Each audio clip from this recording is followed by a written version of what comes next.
If you're trying to make any kind of meaningful, effective change in your life, you've come to the right place. Good day, ladies and gentlemen. I'm Loree Bischoff. Welcome back to another episode of We're Talking Shift. What's up for today?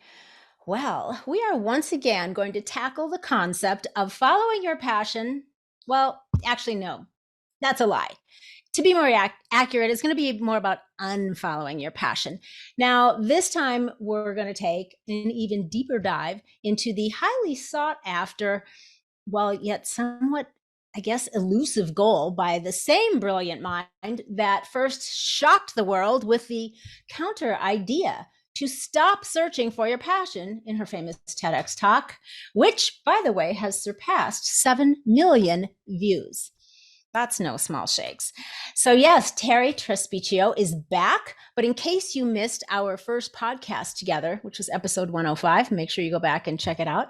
I will remind you that Terri is an award-winning writer, speaker, a brand advisor, and she was named by HubSpot as one of the top 18 female speakers who are killing it. She came in number 2. And just for a little context, Oprah was number 8. Shh, how cool is that? So this woman wears a lot of hats. Oh, and did I mention she's also a comedian? And since she was last on with me a little over a year ago now, in her spare time, she's managed to birth a new book, Unfollow Your Passion, How to Create a Life That Matters to You. Looks like this. So now that I'm feeling a bit like an underachiever, welcome back, Terri. Thank you. I love that you're like, oh, in her spare time. Please, the world stopped while I worked on that book for a little while and my heart stopped. I imagine. And speaking of spare time, that's one of the things we're going to touch on later, because I think there's some really important points, to make around that. But seriously, it just appear that, from everybody outside watching you or familiar with what you do, it seems like you just whipped this book up like in record time, some like somebody just goes in and whips up a batch of muffins in their kitchen. Like, okay, so did the idea though for the book stem from your hugely successful TEDx talk, or was it percolating before then? Was it a result of that? How did it come up? Really good question, because it seems like an obvious answer, but it isn't. Because anyone, if you look on the timeline, you'd say, oh, she gave a TED talk in 2015. And then she probably was like, oh, I'm going to write a book about the TED talk. Nothing could be further from the truth. Once I was done with that TED talk, I was like, I love that talk. That was great. What's next? The idea of now going back and writing a book about that was of no interest to me. I was like, that TED talk has its own life. It'll go on to make people see their lives in a new way. That's good. And yet I was writing and didn't know what I was writing. But as someone who has written her whole life, I kind of had my eye in a book, but realized this many years ago now, right? I just kept writing without knowing where it was going.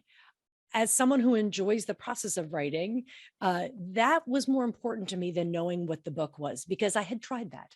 I'd said, oh, I should do a book about this. You should do it. Or people would say, you should do a book about that. And every time it felt like homework. I said, God, I don't know. It's like giving someone a box and saying, fill it. And that's not fun for me. I'd rather find a lot of stuff and then figure out what box it should go in. And so to be honest, Loree, I had no idea. I had discovered, actually been invited to a writing retreat that was a whole new approach to writing and And I was like, okay, fine, I'll try that. And I fell so head over heels in love with it that I went on every retreat that was available, 2 a year for the next 7 years. I kept going on the retreats. I loved the people there. I just found my writing community, and I loved the approach, which in brief is very different from all the other writing workshops I'd done. In this particular style, no one tells you what you should do. No one fixes your work. All you do is write for 20 minutes or so, and then you read what you wrote out loud with no editing, nothing. And everyone tells you what they think is really strong about it. I originally said, this is BS. This will never help me. When are you going to tell me what I should do to be a better writer? Come on. And she was like, and the woman, to her credit, Suzanne Kingsbury, who created this particular approach, said, no, honey, this is actually how you're going to get better. And I didn't really believe it at first, but the end of that weekend, my whole feeling about writing had changed. I was so changed by that, having written my whole life. But now in my 40s, I was feeling freer than I'd ever felt. Now, you and I know that there is a freedom that comes with middle age that is a secret no one tells anyone. Yeah. That's amazing. Yeah. There's that. but I had this wonderful community. Anyway, long story short, I loved the method. I went on to be certified in it. I teach it and I used it to write the book. But when I said to Suzanne, I want to write a book, but I don't know what it is, she said, just keep writing. And when you write and you realize what's fun to write and you realize what people like, you just keep doing that. And I kind of hacked my way through the forest and figured it out. But here's what happened. I had a book that I had originally called How to Swallow a Button. It was based on a story, something happened to me, right? Yeah, I remember I read the story. Yes, it's up there in the very beginning. As a little girl I used to play with made me swallow a button. You shouldn't be swallowing buttons, but she sort of made me do it. We can talk about it, but she made me swallow a button when I knew I shouldn't have, but I thought I had to do it because she told me to. Mm-hmm. That story did inspire the book I thought I was writing, which was How Many Things We're Told to Do That Don't Help. I wasn't thinking about the TED Talk until I finally got this proposal to a publisher. And the publisher said, we love your writing. We think there's a lot of potential here, but I think you're forgetting something. What about that TED Talk that 7 million people saw? You think you're not going to use that? And I was like, oh, that old thing, that old dress. Do you want me to break that out again? And they said, yes, please. Do you want a book deal? So they're like, because they're looking at platforms. I was looking at content. But because of this publisher, A True Books at Simon & Schuster, they changed what the book was. It wasn't called Unfollow Your Passion. It wasn't called anything. It was called something about passion. Who knows? What is this book about? We figured it out together. But I say this, Loree, and I tell you this whole story because I know there's a lot of people out there who want to write books and they think they're supposed to know what it is first. And I just want to set that fable aside that you can write your way into it and then have someone with money tell you what you should do with it. And maybe you'll want to listen. I did. That's a wonderful tip, actually. And I feel better about the 5,000 different little blurbs that I have written in various documents on my computer. That's part of your work. If it's a book, if it's something else, all those little bits, I kept them and collected them. And in the work, I saw what the book could be. But most people don't give themselves a chance to write first. Yeah, no, that's true. Because I have realized as I've been doing some of the prompts at the end of your chapters that good. I have not all of them, but I have been doing it and I'm getting more consistent. And it reminds me because I've gone through phases where I've done that in the past, done, 30 minutes of solid writing, or whatever it is, first thing in the morning and it's always beneficial and I always feel really good. It's always, no matter what I'm writing about, no matter what the content or the subject matter is, it's always a very spiritual process for me. And I always feel really, really good. Like I just had a dose of some, magic nutrition or something, for the rest of the day. So it's very fueling. And but see, that's the practice of it. You just said it fed you. When people go in and they say, well, I don't want to waste time with this unless I know I can sell it, you're going in for the wrong reasons because the act of doing it is never a waste of time. You wouldn't give back that time. No. And that's perfect. I was going to talk about that later, but since you brought it up, let's talk about it now. The value of practice. And you talk about this in a few different places in the book, why we should be practicing anything and how, basically everything is a practice. Yeah, absolutely. So helping people think about what you mean by that, everything is a practice and why we should be practicing anything that we do and how that, benefits us. Well, I want to be careful for me about the word practice because there are people who teach, say, a yoga practice or a meditation practice. And that's for some people, it's very regimented. I wouldn't say I approach it in any kind of very ritualized way, but what I like to do is to keep doing. For me, practice is the action of continuing to do a thing that you want to do. If you don't want to do it, it's called drudgery. I hate unloading the dishwasher. I hate it, but I have to do it. That's not practice because it doesn't get any better. You just keep doing it. But the reason for practice, and this brings in another issue that you've gotten to already, I know, in the book, which is bucket lists versus practice. And here's why I say this, because we put a lot of attention, we put bucket list items on a high shelf. Oh my gosh, my life will be amazing when really, if something's on the bucket list that you just can't imagine what it would be like to do that once, I don't know that once ever changes anyone. Could you have one bungee jumping experience that actually changes your life and your perspective? Maybe a near death experience like that probably would. Mhm. But if you want to experience, and this is not just me, this is what the experts say, if you want to experience motivation and actually feel like, I want to do this, which is where people talk about passion. I want to feel drawn and I want to feel in flow and I want to feel aligned and caught up. You can't do that with a stop start. You've got to allow yourself to warm up, to keep going. And I know the longer I write, the longer I want to write. Yeah, I'm talking about in a sitting. If I sit down to Mhm. do any kind of write, the more I do it, the more I want to do it. But if I go, what should I write? What should I write? I'm never going to settle down. That's a kind of suffering, not Yeah. choosing. But practice requires that you choose a focus. And I find people are resistant to that because if they don't have a passion, they say, well, I don't know where to find it. Or they say, I have too many. And so I can't focus. I said, those things are not mutual exclusive. It's not, oh, I guess I'm too passionate, can't do anything. What a waste that passion is. The Mhm. point is to go, well, you're going to have to choose, right? Choose one thing for a while or for at least for now. Otherwise, Mhm. you don't get the momentum. It's the same reason why when you sit down to write 30 minutes, after 5 minutes might be hard, but then 10 minutes in, 20 minutes, then you're into it. It's almost harder to stop. Yes, it is. It's kind of like looking at the clock and going, "Oh crap, I've got to go." And I Right. don't want to, but I have this other thing now that I've committed to I have to do. So, but what you'd rather do is Wonderful. to just to keep going. You're right, because The once you attention get is like in, a bath. Mhm. yeah, yeah, once you get into the flow of it, it just, yeah, it sucks you in and you get lost in it. And that's that flow place. That is such a delicious place to be in. But Loree, Um, our lives are so fractured by mhm. distraction that we actually don't even allow ourselves to get there. Even when no one's bothering me and I'll be in the middle of working on something, I see myself do it. I turn away from the thing and I go, I wonder what so and so's doing. I see it. No one Yeah, else, I won't even blame anyone else for that. That's me yeah. because there's something exciting about the monkey mind that jumps around. And Mhm. I notice when I'm doing it and I'll go, okay, now that's enough. Let's come back. But we resist the very thing that would bring us pleasure, actually. Yeah, no, I can so relate to that. And I literally do the same thing though. I catch myself and then I kind of scold myself because I'm Yes, like, stop doing that. Why did you do that? There was no reason that you had to stop what you're I doing know. and go do that or look at that or pick up the phone. You know what I mean? I hope you're It's not too hard on yourself, though, because everything no, is engineered to make you do that. right. Everything led to that. Yeah, totally. And that's the thing, though. I like the fact that I'm ultra aware of it.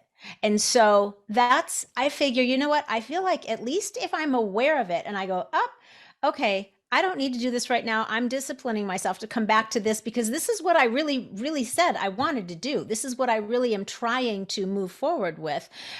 So allowing myself, okay, I just took that few seconds, but I caught myself and I came back But because it is that really is a everything? training. Yeah, it's a training. It's a training, and it's a training on letting something else steal your attention. And and like you said, it's designed to do that, to Mhm. steal our attention, which but our attention is our life. I mean, if we're It's not paying everything. attention to anything, then you come to that point where it's like, what is the meaning of anything? Because you have not been paying That's attention right. to anything meaningful, right? Well, when we want things to mean something, when Yeah. we're wondering where the meaning in our lives comes from, we think we want the reward that comes from investment, but yet we're not willing to pay attention. In what world do you get to not pay but get the rewards of investment? Never. It has to be paid. But that doesn't mean something's lost, like, oh, that money's gone. It's just that we're actually we get cheap with our attention. We jump Mm-hmm. around, look at stuff. And I do the same thing you do. I literally will say out loud to myself, stop. What am I? What do you? And rather than beat myself and go, you shouldn't do this, I go, what do you want to do? Do you want to take a TikTok break? Or do you want to come back and do this now so it's done? What do you want to do? Because Right. then it's a choice. It's not, I'm a bad girl for not doing it. Yeah. It totally.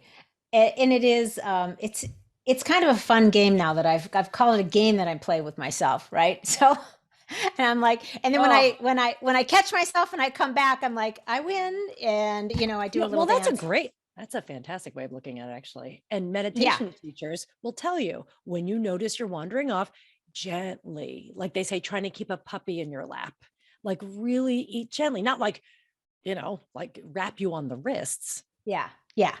Yeah. There's no reason to be brutal to yourself because that No, doesn't really inspire a change in behavior. It just inspires resistance, right? Um, and you touched on that also a minute ago. You said, and this was something I made a note of because I thought it was really interesting, and I want to make sure we say all that should be said about it. And it's on page 80, and it says, in order to make something meaningful for yourself or others, you need to actually do something, and you don't need confidence first because no one starts with it, they end with it. So I just thought that's very interesting. Making something meaningful, and then that ties in with this whole thing around confidence and where does that come from? Because some people think you either have it or you don't. So oh, kind of two things there. Let's talk about that a little bit and break that down. I have a friend who says, you don't need confidence, you need chutzpah. And I love it. I'm really into the word chutzpah, my friend Elise Bennett. She says, chutzpah is the word because you don't need chutzpah over everything. You need chutzpah in the moment. That to Mhm. build confidence means having lots of small, courageous moments. It doesn't require that this is what I hate about this advice. Be more confident, be more courageous. What, always? That's like saying be happy all the time? What if I'm Right. sleepy? Can I be sleepy? Can I be irritable? Yes. But the idea of taking small, measured risks to be courageous is key. And I say this because obviously I've been having a lot of public conversations. When you have a book out, people are willing to talk to you about it, and that's amazing. But one of the things that people ask me a lot, and you start to pick up on that when you're like, that's funny, is about confidence, because somehow people think that I'm just naturally confident. And I'm not about disclaiming ourselves and putting ourselves down, but I am telling you that I am not a naturally confident person. And Hmm. I feel like I have to say, because people are like, well, you're just confident. I was like, no, no, no, no, no, please don't put that on me. Like, oh, I'm just born with it, because I am, name it, introvert, firstborn, perfectionist, fearful, anxiety riddled, all the things. But the confidence has come from not being good at everything, but knowing how someone else wants to feel when I'm talking to them. And you always make them feel that you're listening to them, that you're, like the other Hmm. person wants to feel seen. And there's also a narrow window of things that I can talk about confidently. I was in a conversation with someone recently, and I realized I was out of my depth because he was dropping names of artists and restaurants and I didn't know. And he's like, and I was like, no, I don't. And I was like, oh no. And I started to be like, I'm not cultured or interesting. And I was like, no, no, no, no, no. You don't know what he knows. That's his life. Yeah. And so I brought the conversation back to him. And I said, well, tell me about this. And all of a sudden the conversation was realigned. So I feel also out of depth, but I think that confidence comes from practice, from doing some things over and over again. Hmm. And so, do you think that that is one way also of sort of stretching the old comfort zone? Because back to that conversation, then the old, what is it like? The happiness lies outside your comfort zone, or all this stuff about getting outside of your comfort zone. That's the way that you need to, that's the only way you can grow and evolve and get better at something. So, that's been the old adage is, to get out of your comfort zone. But you say, not necessarily, which I was like, oh, that's so nice. Everyone's so relieved. This piece of this Oh, little nugget has gotten a lot of mileage. Like, people want to talk about it because they've been prodded and nudged and shamed for being in their comfort zone, when in fact, that is where we thrive. That is where we are our most creative, our most inquisitive, our most confident, is when we're comfortable. I think there's something very patronizing about telling someone to get out of their comfort zone, because why, did you think I was there all the time? How mhm, dare you assume I'm being lazy or whatever else people assume that means, and I'm just being comfortable. It's kind of a weird public mhm, shaming that I don't mhm, love. mhm. Instead, I say, we were born uncomfortable. We were born naked, wet, screaming, every one of us. And any shred of comfort we can find in this life, we will grab on with both hands. So don't tell me the tough guy who wants to be in a sweat lodge for 18 hours a day isn't also taking a first class flight home. We don't opt for discomfort when we want to be comfort, and we're actually mad at people when they make us uncomfortable. So in fact, we're going to have to endure discomfort our entire lives, which is why I emphasize staying in comfort as long as you possibly can, because it's from my comfort zone where I can take risks, where I can practice things. So one of the things you mentioned is I've practiced stand-up comedy. I don't make my living from this, but it is a skill I added. Right. I learned to do it. I performed it. And it is one of the most uncomfortable things in the world to do. Yeah. And yet I didn't do it because I was like, yeah, man, I love to do things that are uncomfortable. It's like, no, you don't. I did it because I'd love to be more comfortable up there doing that. My goal is more comfort. And the research bears it out. Marcus Buckingham, who's written a ton of two of the best-selling books in business, I believe, he says, and his research says it on studying how humans behave and how great managers act, as he says, people don't thrive outside their comfort zone. In fact, if you take them outside of it by making them uncomfortable, they can't think about anything except getting back inside of it, which means you won't get the best out of someone when they're uncomfortable. You'll make them afraid, edgy, irritable, defensive. That's not how I like to live. So my goal, I'm realizing, I didn't know I had this goal, but it's becoming clear that I would like to give people permission to be comfortable and to do what they want. Yeah. And just to be clear though, you're not saying don't grow and expand and try to have new experiences. You're saying you don't have to take this big leap into the fire, into something that is so scary and uncomfortable for you in order to be able to do that. You're saying do maybe small things that help you, that you feel comfortable taking a little bit of a risk in, almost like, just get into this shallow, warm end of the pool. And then slowly, as you feel more comfortable, you can go a little bit deeper or do some things. Well, what you're saying is you're implying pace. You're saying that someone needs to go slow to be comfortable. And that's not necessarily true. People who love going to amusement parks in the summer and going on a roller coaster, they don't do it to be uncomfortable. Amusement parks are their comfort zone. They like thrill. They like adrenaline. So it's not about, I'm not going to tell someone to go slower. If they love to dive into things, I love to jump into things quickly when it comes to business and it becomes to, creative stuff. I love to jump in and do it. It means identifying what you're comfortable with and not doing things you hate or are uncomfortable doing because someone thinks it's good for you. I don't like this good for you medicine. Got it. You might love a thrill and try something and someone else might not want to. But here's the thing too, the fear of being too comfortable. Let's address that, because people will say, well, if you're too comfortable, you'll never try anything. I am very comfortable as often as I can be. And I take risks because I'm comfortable. You know what I mean? So yes, that idea that being comfortable is the same as being complacent and lazy, disagree. If you're in a small place, whatever small is, a job that you've become used to, a relationship you've become used to, an apartment, and it was so comfy, but after a while you start to be like, it's so tight in here. That's not comfortable anymore. Comfort might mean more space, more freedom. So there's a lot of people in their regular jobs where they seem to be comfortable, but in fact, they're really uncomfortable because they resent it. They're bored. They don't like the work, but people accuse them of being too comfortable when realize they'd be more comfortable if they took maybe a flying leap into something else. Okay. I get it. So it's very customized, that whole totally customized. You and I might have totally different comfort zones. Okay. So since you mentioned stuff about people's jobs, let's talk more about passion. Is it really critically important that a person feel passionate about their job? I think that your capacity for passion is more important than any one job.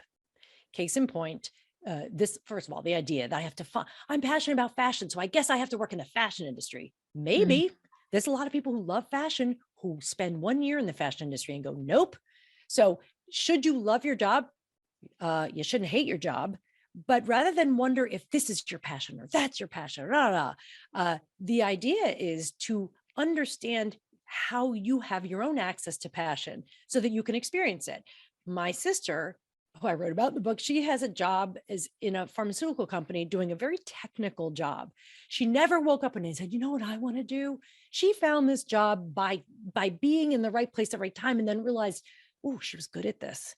And because she knows how to solve the problems of the job, it isn't her one enduring passion, but she said, I do it passionately. And the Mm. example from my life, I'll tell you, is I never once said, man, I wish I could work in financial services. Not once, never, ever, ever. But my own work as a speaker has brought me into contact with the financial services professional industry. And one by one, they've hired me to help them to rebrand their firms, to help them communicate with their clients better, all this stuff. I didn't choose financial anything because I know nothing about it. I still know very little. I only know enough to do what I do well. So say this week, I had many calls with advisors talking about their firms. On what planet did I ever think that would be interesting? These were some of the most passionate conversations I've had because I brought what I knew to the conversation and what I thought would serve them. And they got excited because I was listening to them. Mm-hmm. If you can bring passion with you, you will bring it anywhere to any job. But if you're waiting for a job to deliver passion, you're going to be out of luck. Yes, that's such a great distinction. To do whatever it is you're going to do, bring it with you, bring the passion with you, because otherwise you make it something that's outside of yourself Yes. that you have to search for if you think that you haven't found it yet, and that's like, trying to catch up to the mirage on the highway. Oh my God. Right? You can't quite ever get to it, right? It evaporates before you get there. Or it'll let you down, or you'll go, I didn't think this was going to be. Well, you couldn't have known where it was going to be. I'd rather think of myself as like a really great lamp. I can light up no matter where you plug me in. Mm-hmm. It's not like, well, I'm a bedroom light. No, is there an outlet? I'll plug in. I light up to whatever something I can get into, wherever I can get some footing in. Oh, well, let's talk about that. I can be passionate about whatever. In fact, my grandfather, who was a state policeman in Pennsylvania, he died when I was really young, but I know the stories about him. And he was just kind of like a simple guy. And he used to say to my mom, and he was eating lunch, he was like, I can have just as much fun with a salad. He thought a salad could be fun. He said, anything could be fun. I could have fun with a salad. And I was like, that's it. That's it. Can you have fun with a salad? I also have fun with a good salad. But mm-hmm. if you see through the lens of passion, you'll never be without it. Mm-hmm. Yeah. You're the source. That's right. You're the source. You're the fountain. Interesting. Okay. So then we come back to, and I've worked with many clients on this myself. I'm not sure, I don't know what I want to do. And especially now with the great upset of the last, what seems like eternity, but a couple of years, right? So the great upset, and people, it's like so many people, their lives have been, shaken up like in a basket and dumped upside down, and they're going, what the fuck? Right. I don't know. I don't know what the future brings. So I don't know what my future looks like. I don't know which direction. Knew. Right. Yes. So let's share a little bit of wisdom about that. On that subject, you thought you knew, you thought it was the way it was paved maybe before. You assumed, right? You assumed that things paved, right? But that's the assumption. Then all of a sudden, when it's really blown up in a big way, you're like, oh no, now what? Now what to do? Now I'm on an unpaved road. I'm completely thrown off course, and I don't know how to make plans for my future. What I thought I was passionate about, it's not available to me anymore, whatever. So what kinds of things might you impart on people to think about in this, for those who are still kind of struggling with, what do I do next? And how do I figure that out? Yes. And that the idea that you had a plan that was guaranteed was the illusion. The idea that the world was a secure place before the pandemic was an illusion, because in 2001, after 9/11, people were like, oh, now we're living in unpredictable. It's always unpredictable. That's, Mhm. I just stumbled over that word. It's always unpredictable because that's how this stuff happens in the first place. If anything, though, this protracted experience of the pandemic has Mhm. taught us, and I wonder what the impact will be on younger people who grew up with this, is that it makes us take plans a little more lightly. Because I thought for sure by the time my book came out, I'd be on a book tour. Nope, no one's going anywhere. It's still like that. But can we take an air of curiosity for one to say, we never know. Imagine if you knew everything was going to happen. I think that's real boring.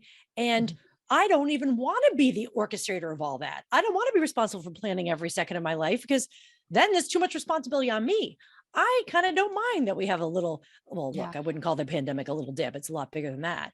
But when we think about plans, my thought on this is think about your ability to plan as more important and valuable than any one plan. Because the more attached you are to the outcome of a plan, the less you are able to plan. Because if you, some people tell me, I love making, I'm a planner. Show me someone who's a planner. They actually, okay, they're good at making plans, but they're more control freak, right? They're more like, these are the plans, it has to work out this way. Mhm. And I don't know, when you say I'm a planner, well, then you better be ready to then replan. Because if these plans go sideways, you're going to have to plan again and again. And if you're really a planner, you'll love that. But if you're really just someone who wanted to know, you will always be disappointed. So Yeah. plans change. This Yeah. got changed, this got booted. I try to keep, here's the advice. I try to keep a very light grip on plans. And I always say, well, what if that doesn't happen? Then what? I don't go, but no, but this has to happen. No, nothing Right. has to. Nothing has to Yeah. happen. Yeah. I'm like that too. It's that need for certainty, and some people have that's a greater need than for others. And I'm like you. I try to be plans are fun and it's exciting sometimes to feel good about everything in its place sort of and how you think it's going to move forward, but it's more freeing to not be attached to it so that because probably a good half 50% of the time depending on, what area we're talking about, if there's other people involved and such, that they're going to change, they're not going to follow through exactly how you've laid it out, and the freedom to be able to just flow with that and be like, oh, all right, well, maybe something better is actually brewing here, and Could I be. could, right, maybe something better for somebody else or for me is brewing, and I can go with that, and that is just so much less struggle and stress and suffering than if you are upset because it didn't pan out the way you planned. Of course, and easier said than done. I mean, I'm talking a big game here when I'm the one who my mother would be grabbing me by the arms and saying, please just try to go with the flow of it. If it doesn't happen, just try to ease up. Like she told me that for years and years because I was so rigid and so disappointed. But that's the difference. That's what Eckhart Tolle talks about, right? The Mm-hmm. attachment to it, the suffering after, the person who still hung up, but that was supposed to be, no, it wasn't. So Right. and if we don't acknowledge that, we have to move, we have to protect ourselves from the disappointment by realizing that someone won't show, something will get canceled, a train won't come, a plane will be delayed, and on it goes. Mm-hmm. And the difference is not that some people get their way. No one gets their way. It just happens. And the winners are the ones who can keep going. Beautifully said. Let's talk about, I really, really like the way that you lay out for people in the book about the differences between skill and talent.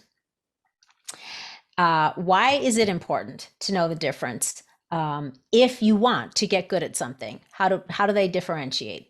Well, will say though, I have even evolved. I mean, this, when a book comes out, it was written a year ago or more. I have Yeah. since even evolved this thing further. So I'll say what I said in the book, because I was kind of hating the talent thing because I think people assume that it's like a birthmark or green eyes, you're born with it or you're not. Mm-hmm. And, oh, I don't have a talent for that. They're so quick to dismiss themselves as not having talent. I love skill because I don't like the victimizing of genetic pool. Like, oh, well, I can't do this.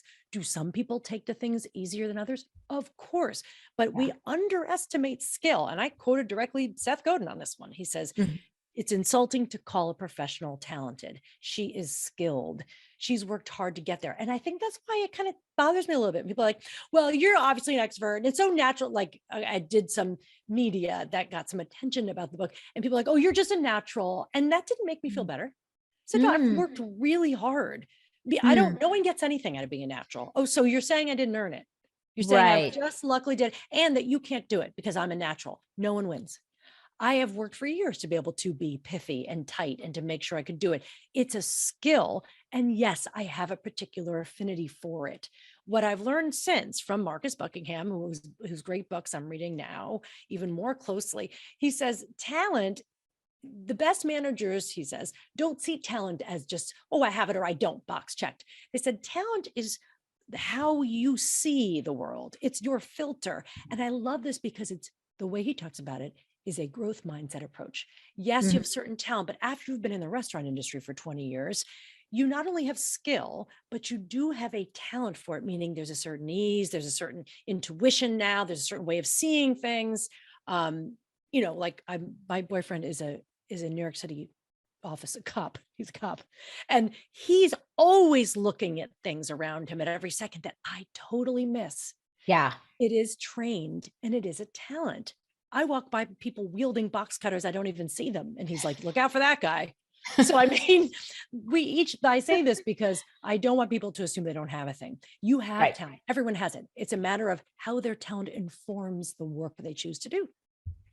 Yeah, that's really, really good. I love that. And it's really important, yeah, because if you think of it in those terms, and you think you're paying somebody a compliment, it's good to think a little bit deeper because in a way, if it is something, as you say, that they have worked hard at and practiced and done all of the things that they needed to do to become so good that it's noticeable now, to say that it's to limit it to talent is to kind of minimize all of the effort that went into it as well. And like you said, Why do you think? Yeah. But like I said, what? Oh, sorry, I cut you off. then you kind of feel like, oh, it came easy. I didn't have to do all that much to earn this. Yeah. Right. It's why women also, like, why do we buckle at the comments on appearance, Mm. especially women? Because if you're like, oh, you're just a pretty woman or you're a beautiful woman, you just have those nice cheekbones and that hair, and I didn't pick the cheekbone. Well, some people did, but I didn't choose it, and so it's kind of like, or someone else didn't choose it. So then you make them feel bad for having a thing they didn't choose. You are Mhm. born into a physical form. You can Mhm. do things with it, Mhm. wonders of contouring, but still, no one likes to be reduced to one thing. Yes. That's the problem. Yeah. Because if I say, Loree, you are a beautiful woman, but if I say, Loree, you have beautiful eyes, it's not like you did anything to deserve it. You were just born, so whatever. I guess you're just lucky. That doesn't make anyone feel good. You were born Yeah. with those eyes. And then it's a little bit awkward, like, well, thanks, but I can't really take credit for that. And then you feel And then like I that's don't, not crappy. not that you don't appreciate the compliment, but it's just a weirdness. It's awkward. I think Yeah, it's that's why I love to compliment people on things that they did or on their, like it's a difference between, like I was saying in the workshop, we only talk about what's working in someone's work, but you Mhm. don't say, oh my God, Angela, you're such a good writer. That makes everyone feel awkward. Like, oh, so someone else isn't a good writer. So Yeah. that's why we say, I love how you did this in the piece. This was really powerful. It's specific. It's not, Okay. you are this, you Hmm. are that. Everyone buckles at it. We don't Hmm. like it. Hmm. I see that. I see that. It makes me think a lot more about that now. Uh, yeah, just in a much broader way. Let's talk for a minute. Let's talk about time. Uh, because I Yeah. know that in your book club, which is really interesting, the subject has come up, and and this is interesting because we it's such a it's such a weird thing for us to try to wrap our heads and wrap our hands around because it's like a concept or something, you Yeah. know what I mean, right? And so it's not I can't do this with it, and I can't move it over here, but let me say first of all, um, and I just had him on. I think it was 2 weeks ago, Neil Donald Walsh, and he has this great quote that I Wow. love. And he says 90%, 98% of the world's people are spending 98% of their time on things that don't matter. And I was like, how does that apply to me? And I started paying attention, Yes, I right? bet. Because we all say, oh, I didn't have time to do that. I don't have time to do that. There isn't enough time in the day. If I could only stay up all night, everybody's worried about this, they've only got this much time, and it's different than the amount of time you have, or she has, or he has, right? We all somehow have different amounts of time. And All the same time. right, we all have the same at least available time while we're alive and breathing, right? However many days you have. But I started thinking a lot about that, about, okay, just paying more attention. It kind of goes back to getting distracted by things, Yeah. and losing that time. But when I'm spending it, when I am using my time, am I spending 98% of it on stuff that doesn't matter? And I really started to think about that. Um, and I just thought that that was really interesting. And you talk about, you talked a little bit about it in one of the Tuesday night book clubs. And I can't remember the exact context of it now, but it was tied in with boredom. Yes. I thought that's And where you're going, because that is an interesting concept, the relationship between time and boredom. yeah, so spending time on things that don't matter, that's probably a good thing to start paying attention to, especially if you feel like you have things that you want to do and you can just never get to it, right? Because you don't have Right. enough time. So I think that that's really interesting. But then this whole concept of boredom, and I think that that would be a really, really great thing to talk about.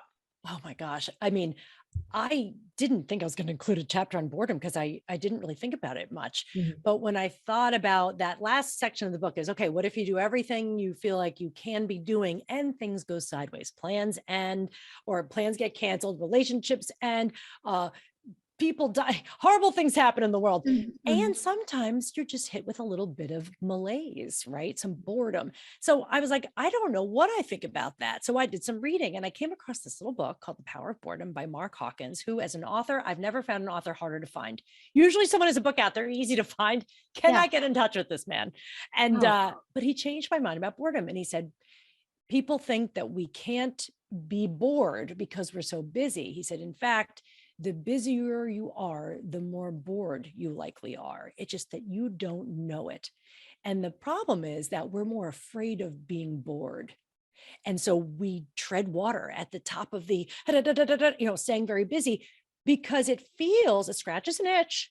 It makes us feel very productive, but it also avoids that, it keeps us from looking into the void, which if you've Mm. ever laid around bored and had nothing really urgent and you didn't want to watch anything, you didn't want to read anything, and blah, and you lay there and you think, God, I should be more productive.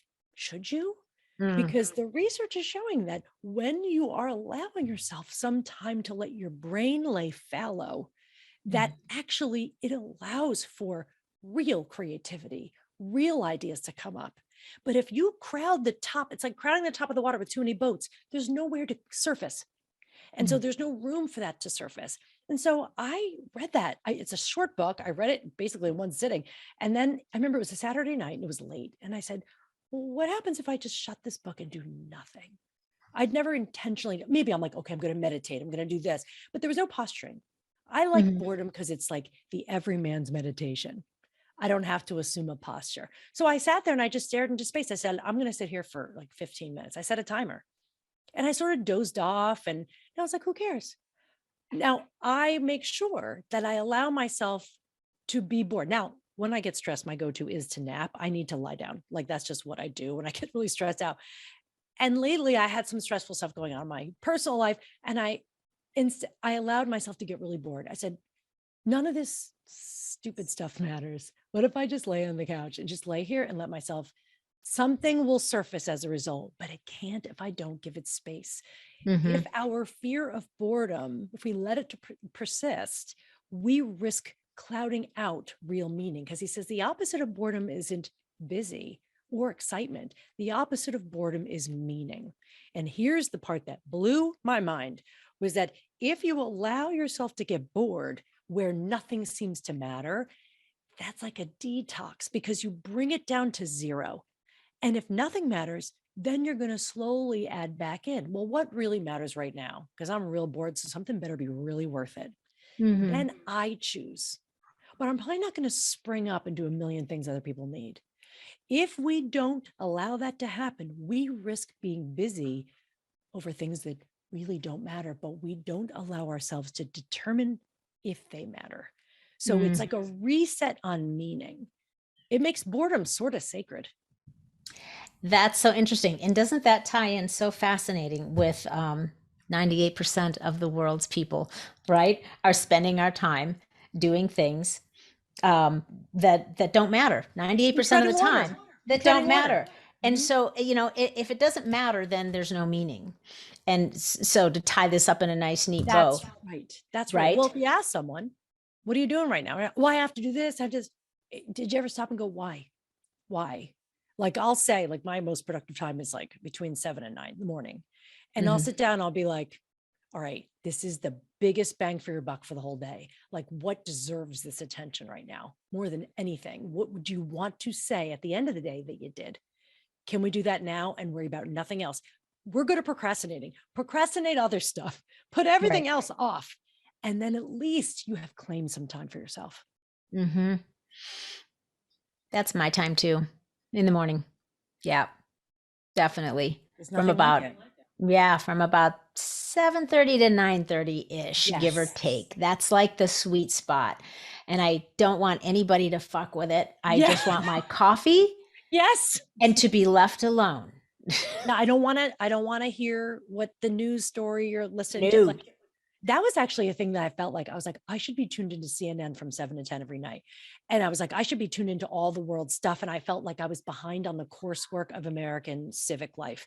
And I do feel that still. I have a tremendous guilt around not keeping up with all of the stuff in politics. My sister keeps up with it a lot, and I have a hard time keeping up and catching up. And I have a little guilt about that. But when I said to myself, God, I should just have the TV on and just watch all the time, I said, who wants me to watch CNN all the time? CNN. Like, they're the only ones who want me to listen.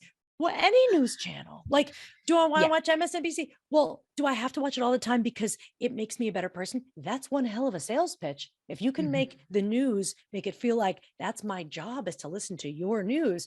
Yeah, I could do that sometimes, but I found that when I don't do it, it doesn't change my day if I don't watch it. I don't miss the news. No. Plus, you have a sister that's tapped in. So if anything earth-shattering happens that you need to know about, she's going to text you. Right? Show me the tweets. She'll select the tweets. Yeah. She'll inform you. So you're off the hook. You've got a runner. You're off the hook. But that kind of guilt, so you might have guilt about something else. Someone else has a guilt about a different thing. But who do we owe our time to? Yeah. Like, do I owe all my time to everyone? Because there's plenty of people, you're right. And so is Neil Donald Walsh, because he knows everything. Truly. If we run around being busy, we will do that till we drop dead. You can do that. It's a choice. Can you just fill your time with what people would love you to do, need you to do? Or are you going to claim any of it? Because it's literally all you have. Your money, everything you're going to leave behind, your wardrobe, your shoes, someone else is going to get that stuff. So the shoes, all of it. But your time, it's the only thing you're allowed to claim. Yeah. And the time, what you're doing with that time, every minute of the day, every day, year after year. Are you a napper? No. You can't do it. That's a skill. Nope, can't do it.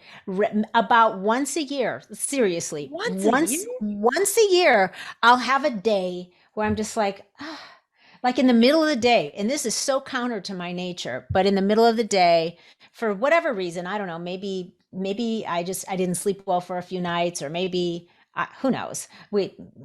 But maybe once a year, I'll feel like, I think I'm going to lay down, and then I'll take a very light nap, but the slightest noise, if I'm 7 minutes into that nap, which usually never, the slightest noise will wake me up, and that's it. I'm done. I can't go back. There's no going back. So, if if the wind like picks up, which it does frequently here in Wyoming, and we have 20-30 mile an hour wind Oh gusts, my and gosh. the doors rattle or the dog barks, or I literally hear my husband walk down the hall.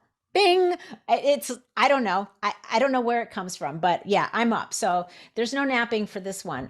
Once I'm up, I'm I up. live on them. I live on and by them. And my mother trained me early because as soon as we would get upset, she would, as not as little babies. I'm talking about I'd come home from high school, like all worked up and tired with hours of homework ahead of me. And she would say, go to bed right now. Like at 3 o'clock in the afternoon, she'd put me to bed and I would sleep for about an hour, get up, have dinner, and then in a very calm state, proceed with my homework and be up later. But I had that nap and I did it all through high school, all through college, as an Wow. adult. And of course now the research shows that napping is really, really great for you if you can do it. But it is Yeah. something I cultivated because if I lay down for even, I don't have to be a REM sleep. I might just be laying there sort of drowsy.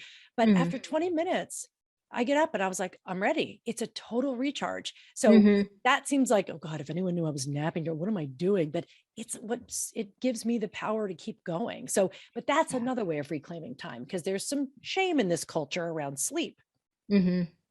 Yeah. And I know a lot of people that like to have a little nap in the afternoon and it works for them. And I say, you know Yes. what? I mean, if you found the formula that works for you so that you can feel like you're really doing what you want to do throughout the day, if you feel I have good two about days in it. one. I have 2 days in one. I have the first time I wake up and I have the second time I wake up. I get 2 full rounds of energy from that. Hmm. Interesting. No, I mean, if I could, but I'd just lay there going, You're not going to do it. No. I mean, maybe I'll paint that wall. It's probably time to dust again. you know no, if I wasn't like really like exhausted and needed to sleep, and But even could then you I do it? have Could huh? you let yourself be bored? Could you let yourself lay there for a sec and like just I, stare off into space? I can, because I have no problem just being still. I You mean, do. I can meditate, or I can read, or I can just sit and drift and think and be still. So I you do that. don't. You give that to yourself. Yes, I do. Absolutely, on a pretty regular basis. Not always in the afternoon, but yes. And I don't have a problem. I'm not one of those persons that needs to always have something going in my ear. I don't need to have the TV on in the background. I don't need to have music on. I prefer quiet. I just prefer quiet. I like silence. So that works for me. I'm just not a sleeper in the middle of the day. And if I'm going to try to nap and I got to like read a few pages of something first, just sort of lull me into it. There's something about that eye Yes. movement that makes me Yep. sleepy. So that's the way that rolls out. But but let's talk for a second. I know we're closing in here, so I won't keep you much longer. But I this is just kind of random. I didn't know what page I read this on, or maybe it was heard it on in the group Oh, talking about being aware of the difference between fixing and making when it comes to our time. oh gosh, the world would love us to just buy their solutions. And if we're going to buy solutions, and a lot of our culture and economy is based on solutions, we have to believe that we always have something to fix. And that whole learning, that whole method around writing that I told you about, the gateless method, reminds us of how often we lean on our natural ability to flaw find, right? We naturally do Mm. it. It's we don't get any credit. Like, there's always someone who criticizes everything that makes them feel smart. But the fact is, that's built into the wiring, the good old wiring to make sure that, we're able to stay safe. Mhm.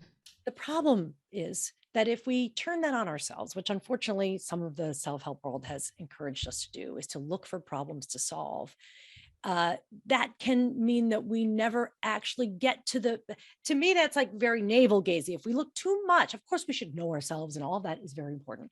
But if we spend too much time on the fixing, then we don't get any forward momentum. And so I don't Mhm. think fixing and making are necessarily opposites, but the idea that people keep telling me is that they want meaning, they want to do things, they want to make a difference, or they want to make art, or they want to make something. And yet they think that, well, but I have to fix this first. I'm not good enough at that. They're forever looking back at the thing they have to fix. And what Mhm. what, what it propelled me to do was sort of think about the meaning even of the word fix. And to fix is not just to solve, it's to literally fix in place. It's to, screw it into place, to make it sturdy. Oh, this thing's loose, you better fix it. Well, fix means to make it secure so it's not wobbly or whatever. But if fixing means to make something set by screwing it in tight, do we need to be fixed to find momentum in our lives? Or do we actually need flow? Do we need to be free? If instead of trying to fix things, we said, well, how can I be free of that? Or how can I find freedom in that? Then we'd be less obsessed with nailing ourselves to plans and problems, and we could actually move. And when you can move and get some momentum going, then you can make whatever it is you want to be making. We are makers by design. We just are. Right. Not necessarily fixers, but that's not the job we all signed up for. So that's the thinking, just because it makes me so crazy when people only talk about what's wrong with them. Right. That's so interesting too, because also, to your point, if you stop focusing on what you perceive as the fixing that needs to be done, and you're focused on, what the making of something and the creating of something, then almost by default, what you thought needed to be fixed sort of takes care of itself. Or it won't be that. It falls into the 98% category. Right. Yeah. I love that 98% thing. I love that. Right? So interesting. Okay. So before I let you go, because we talked about quite a few things that are some of the meat of this wonderful book, Unfollow Your Passion, you guys. It's such a wonderful book. It really is. And you're like an amazing coach. You really, really are. I don't know if that's your intent or. It's not funny. I don't consider myself quite a coach that way. But I'm like, maybe I can hire her. Does it sound like would you say it's a coaching book? I've never actually heard anyone say it quite like that. Yeah, I would say that there are many of the ways that you position the concepts that you're talking about are very in alignment with at least a lot of the ways that I coach my clients. And I think it's really brilliant. And I'm not trying to blow smoke up your ass. I really think that's true. Well, thank you. I'm not certified as a coach, so be careful. I don't claim that title, but no, but you could. It's really, really good, and I think that anybody that would pick it up and read it or listening to it would definitely walk away with some wonderful nuggets. Next time we'll have to talk about the swimming story, because I was like, oh my God, that's me. The swimming in the water and the wet. I'm afraid of the water. Yes, that was a great story. We'll save that for perhaps another time in the future. But yeah. So what are there any last nuggets that you want to leave people with specifically about unfollowing your passion in order to help you create a life that matters? I think the less we berate ourselves for not finding the right anything, right life, right job, right whatever, the more time you spend worrying that you have the wrong thing, the less time you have for yourself. And my goal is not for anyone to live like this person or that person, but to really figure out how you want to be. Because a lot of women, especially, they allow other people's needs to define what they do. And I get that people with families and they have those obligations, but rather than think that you have either one passion that you have to find and follow, or that you've missed a calling, put those things out of your mind. Instead, where can you bring passion to the table wherever you go, so that you could actually, can we just be real here? So you can actually have more fun, so that you can feel freer in your own life.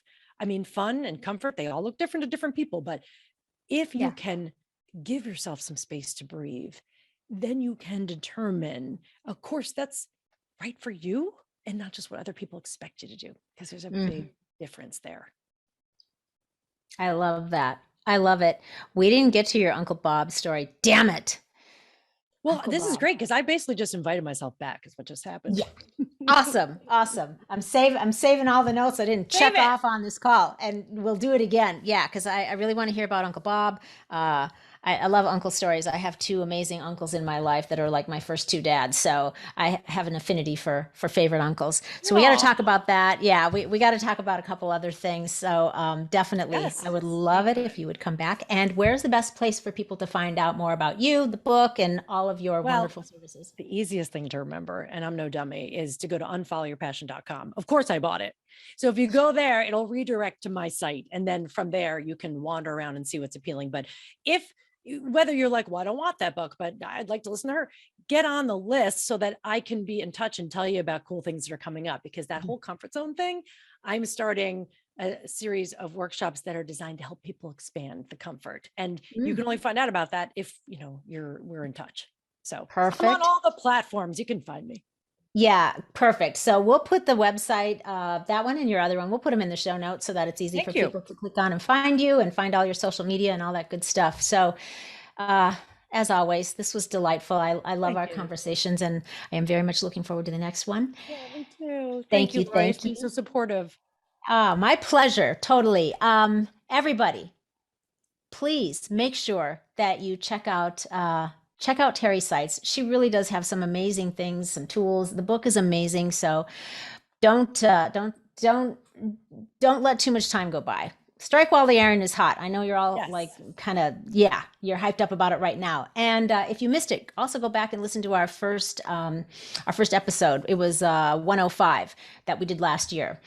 And hey, that's a wrap, you guys. So remember, the antidote to feeling stuck starts by shifting your thinking. So I hope that this has caused you to shift your mindset a little bit, feel more at ease as you move forward in your life. All right, until next week, stay feisty, my friends. Maybe stop chasing after your passion for a minute or anything else that you're chasing after and go make some epic shifts happen in your lives. And that goes for you too, Gary Vee.